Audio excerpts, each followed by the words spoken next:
What's up, champ? I'm Vince Del Monte and welcome to my leg workout. This workout's dedicated to how I actually have built my butt. I've already got pretty big quads, hamstrings are decent, calves are another story. We're focusing on the glutes today, all right? So if you got a girl, you'd like your lady to work on her butt, maybe you gotta bring your flat ass up to something a little rounder like I had to.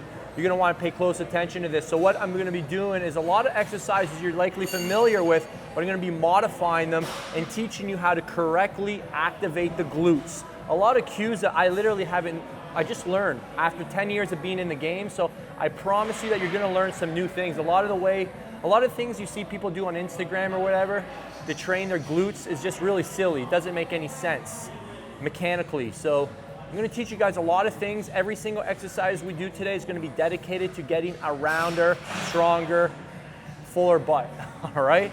So let's have some fun. All right, so how do we warm up for a leg workout? Activation sets, all right? We don't waste our time riding a bike for 10 minutes. We don't waste our time walking on a treadmill for 20 minutes. We come right in here and we shorten the muscles that we're about to train with load. So for training our legs, we're gonna be hitting our glutes, our hamstrings, our quads. So as you can see me doing here, I'm starting off with the leg extension to get the quad short. Notice how I'm sitting up really tall to really pre-shorten the quad at the hip, okay? We're holding it for 2 seconds at the top, just 10 reps here. On the second exercise, notice what I'm doing here. I'm holding it for 2 seconds at the back and I'm arching so that again, I'm pre-shortening the hamstring at the hip. All right, so we're doing 10 reps there, holding it for 2 strong seconds in the shortened position. All right, and then what we did there to challenge the glutes was the same thing. We focus on a hip bridge done properly. Most people do hip bridges incorrectly, and what you're seeing me doing here is externally rotating my hips when I'm coming up and internally rotating my hips when I drop my butt down, okay? So I'm gonna teach you that cue a little bit further, because it's one of the most powerful things you can do to develop your butt, and most people have never heard of this before, okay? So 10 reps on each of those, and then we're ready for the leg workout. So exercise 1, guys, is a modified deadlift. As you can see, my deadlifts aren't real deadlifts from the floor. That's purposeful because I don't really care about the exercise of deadlift. It means nothing to me. My goal is to develop my butt, so I'm modifying the exercise to get what I want out of it. So I'm really trying to bias the glutes. How do you bias the glutes with the deadlift? As much hip movement as possible. So what I'm really thinking about here is hips backwards, hips forwards. And if the weight moves to a level where I can't do that anymore, I'm no longer using the thing that I want to build. So I honestly could care less about going all the way to the floor. I'm not even coming all the way to the top because that's where I can rest. So I'm stopping a little in front of extension of the spine so that there's more tension on the thing that I want to build. So let me ask you guys a question. What muscle groups are going to hypertrophy the most when doing deadlifts? Which ones are going to be challenged the most? The weakest link or the strongest link? What do you guys think? The weakest link. The weakest link will be challenged most. So if your goal isn't to build the weakest link, in this case our forearms, does it make sense to not use wraps? It doesn't make sense not to use wraps unless your goal is to challenge the forearms the most. Does that make sense? You see how I'm making individual decisions based on what my goal is? I want to challenge my glutes. My glutes aren't the limiting factor with this weight, it's my forearms. So let's wrap it up. So the main 2 cues, guys, on this one here are hips backwards, hips forwards. Hips backwards, hip forwards. At the bottom position, you really want to drive your feet into the ground. So you don't want to think about pulling the weight up. You want to think about leg pressing the floor away from you. Those 2 changes in movements and thought process towards the exercise will change your physique so much faster than just trying to pull shit up off the floor. All right, so front squats here, we're gonna do about 5 or 6 sets, keeping the rep ranges slightly lower on this one because the trunk's gonna be your limiting factor here. So if you start getting into crazy high reps, you're not gonna get much out of your legs because your trunk's gonna go way before, even if you wear a weight belt. So we keep the rep ranges lower on front squats. And really what we're focusing on here is squeezing for 2 seconds in the bottom position finding our glutes, contracting our glutes, and keeping the glutes engaged. Again, it comes back to what's your goal of this exercise. If it's quads, then you're gonna favor that and you're gonna contract the quads harder. But if it's glutes, you gotta get your head in your glutes. All right, so with this one here, as you can see, as the sets roll on, I'm making micro progressions in the weight. Ideally, you always increase the weight from set to set, 5% of bar weight. All right, so if you do the calculations, you'll see that's about what I'm doing there, okay? So you don't wanna make big jumps on these compound lifts because, again, it's a lot to ask from the smallest muscle group. So we make these micro progressions. That way we can continue to contract the thing we wanna build. All right, if you wanna build muscle, build muscle. If you wanna build your ego, I mean, there's a lot of other ways to build your ego than to go to the gym. I'm not gonna lie, guys, I'm tempted to go 2 plates aside simply because the camera's on. However, that's gonna be a bit of a jump based on what I know about the last set. I'm simply gonna shorten the range and focus on a quality set. All right, that way I can leave the gym with my spine intact and so that I can come back and do this again and then get the goal next time, okay? So one of the hardest things about training is actually holding yourself back. Because I don't doubt your motivation. I don't doubt your ability to push. I know that you're tough. I know you want to go for it. That's one of the most challenging things about training, and that's the aspect of training smarter and holding yourself back when you know if you do a little more, the risk potential is higher than the reward. All right, so you always have to make these decisions while you're training. You always have to ask yourself, is it worth it? Because there'll be a cost. So, fellas, this is the time in the video. You go grab your girl and you tell her to stop what she's doing, get off of Instagram, get her here. I'm gonna explain to you how to make a nice round apple ass. So, most girls, most guys, when they do their lunges, what do they think about? They think elevator, up and down, up and down, up and down. What I want you to start thinking about, it's not up and down, guys. It's forward, backwards. So come on over to the side. I want you guys to look at this because it's really tricky. Never seen anybody teach it like this.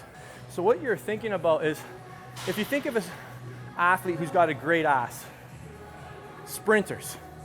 Why? Because they're powering forward. The glutes are a very powerful hip extensor, so you need hip extension in the movement. So when you're doing your lunges, you should feel like you're rocket launching forward and you have to hold yourself back from like flying into the wall in front of you. So that's the first thing. A lot of people get into this stationary up and down mode. So this is what you're thinking about. When your back leg's here, you're actually pulling everything back. And as you're pulling everything back, you're letting your trunk flex forward so the load's over top of the glute. So watch. So I'm pulling everything back, and then if I went forward, I'd literally go this way. So you're actually thinking about jumping forward with the front leg. It's a completely different experience for your glute. It's how your glute functions. So look. So this is the movement. It's not up and down like everybody does with 75 pounds and they still have scrawny legs.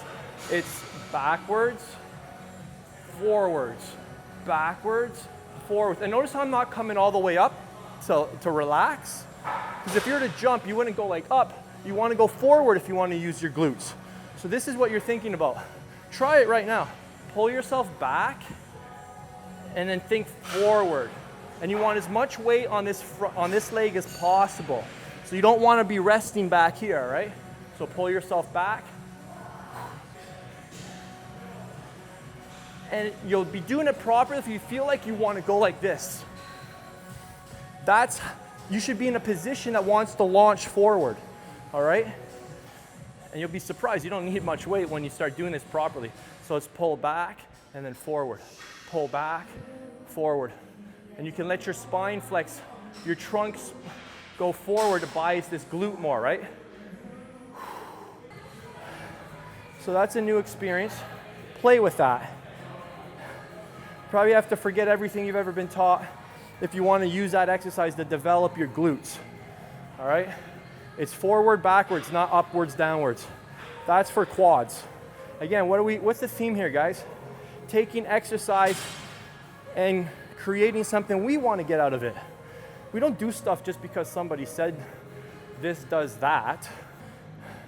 It's how you do it, not what you do. what's the function of the glutes? They've got a number, but one of the major functions of the glutes a lot of people don't understand is that they're an internal and external rotator of the hips. All right, so this is a great opportunity to practice external rotation of the hips where they're challenged the most. So in this exercise, it may look like my spine's a little hyperextended, but it's not. It's actually in the position where the glutes are supporting the spine the most. And what I'm thinking about here, guys, is as I'm going back into extension, I'm pulling my glutes together. I'm gonna give you a silly visual, but pretend there's a peanut in between your butt crack and you're crushing the peanut. And then on the way down, you're letting your hips internally rotate and you're letting the peanut out. I know it's very visual, but I want you to remember this. So hips are coming together. If these are your cheeks. This is your butt cheek. So butt cheeks are coming together and then butt cheeks are coming out. All right? So that's the cue. You're gonna feel your glutes contract very, very hard. You're not gonna have to use a big range of motion. If you're training the glutes, the range that I was doing is perfect. If you wanna start training spine stuff, then you can dump forward. But again, it comes down to what's your goal. All right, I'm gonna give you guys one more exercise. This is a popular exercise. You see this all over Instagram, different variations of these hip bridges. I won't lie, most of them are garbage. I'm gonna show you guys, again, it's not, the problem is the stuff I show you guys isn't like, oh, that's so cool.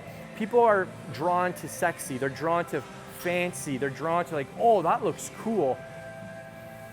Guys, I hate to say it, but just because something looks cool doesn't mean it's gonna be effective, all right?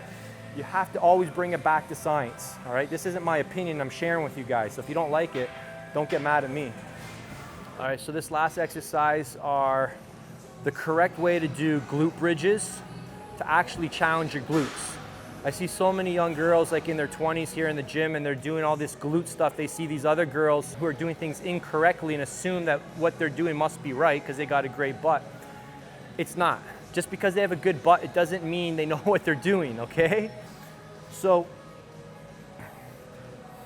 again, your glutes are an internal rotator and then an external rotator. So what you're thinking about here on the negative is you're actually thinking about your hips coming inwards. Another way to think about it is like you're shifting the weight to the inside of your feet. Internal rotation of the hips, external rotation of the hips. This is external rotation, guys. So everything is coming this way and your butt's coming up and you're contracting it hard. But then on the way down, it's doing the opposite, okay? I just learned this from my MAT therapist, Eric Seifert, and I'm like, oh my God, that was unbelievable. I've never, ever been taught this before. I'm like, how come people don't teach this? And just, again, the fitness industry is full of people who are blind, following other people who are blind.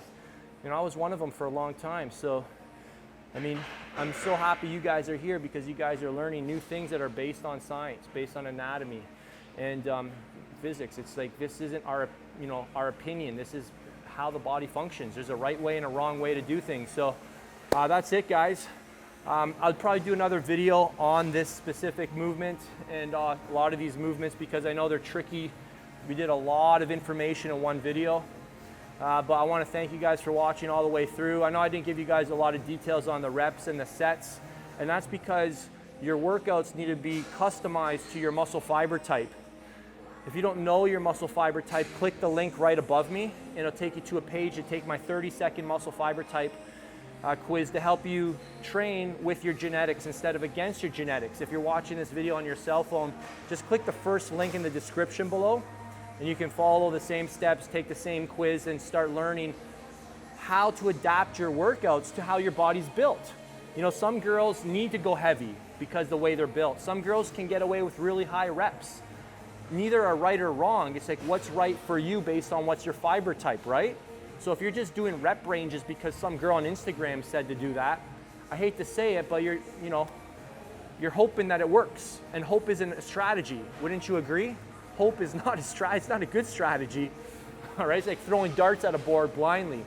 So anyways, I've said enough on that. Take the fiber type quiz and it'll help you start customizing the reps, the sets, the rest periods to you and nobody else. All right, that's it. Thanks for watching. Be sure to like the video if you enjoyed it. Let me know what you want me to cover next. And as always, don't forget, there's only one way to live, and that's living large. Have a great day.